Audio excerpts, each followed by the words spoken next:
Good morning. This is Father Stephen Kelly from St. John's Church in Detroit. We're continuing our series of daily morning meditations, where we generally look at one or another of the lessons that are assigned for morning or evening prayer, what is known as the Daily Office Lectionary. Today for Thursday, let's continue our way through that Passion Gospel. In the last 2 days in Matthew, we've talked about Jesus being mocked and scourged and being humiliated, being dragged through the city, being crucified and mocked again by the chief priests and the scribes and the passers-by. And even the centurions.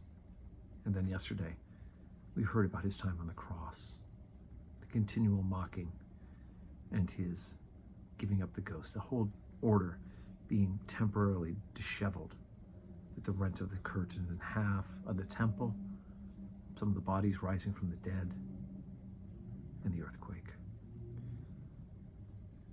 But as we heard from other gospel accounts, when Jesus says this, it is finished, it's a part of God's plan to accomplish. So today, let's continue where we left off in Matthew's Gospel, chapter 27, beginning at verse 57.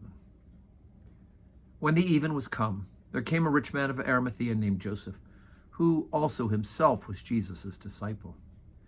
And he went to Pilate and begged the body of Jesus. Then Pilate commanded the body to be delivered.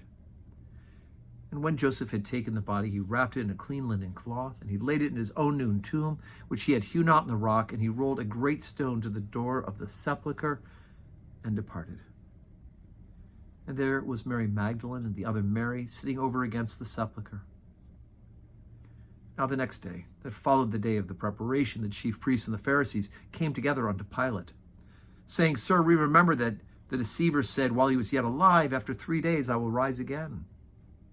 Command, therefore, that the sepulchre be made sure until the 3rd day, lest his disciples come by night and steal him away, and say to the people, he's risen from the dead. So the last error shall be worse than the first. And Pilate said unto them, you have a watch, go your way, make it as sure as ye can. So they went and made the sepulchre sure, sealing the stone and setting a watch. All right, so the watchmen are now there, watching the tomb as Jesus is, as the tradition says, harrowing of hell during that day in the middle, right? The middle day. Jesus is dead in his earthly sense, but he is still at work as the Son of God. And here we have Joseph of Arimathea, who, being a follower of Jesus, and we know from other Gospels that he was a Pharisee, he gives Jesus a tomb to be buried into, a tomb that he had as his own and he had never, ever used.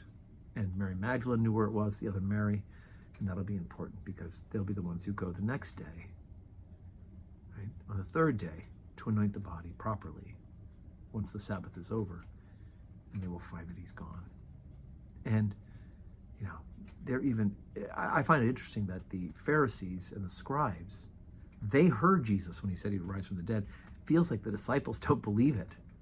But these folks certainly are worried about it. And that's why they asked for that watch. And they asked to seal the tomb. And so they did. But human means and a human watch, the watchman cannot stop what God has planned for the redemption of humanity, to conquer death, and for Jesus Christ to rise again. So today's Thursday, and we have a bit of a different schedule. Today, instead of our 10:30 service at 11 a.m., we will be having the burial office for Joseph Jackson. May he rest in peace.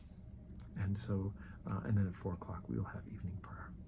So you're welcome to join us to pray for the repose of the soul of Joseph and to also join us in prayer at 4 p.m. Both services will be live streamed. And may God grant us a Thursday that is full of blessings.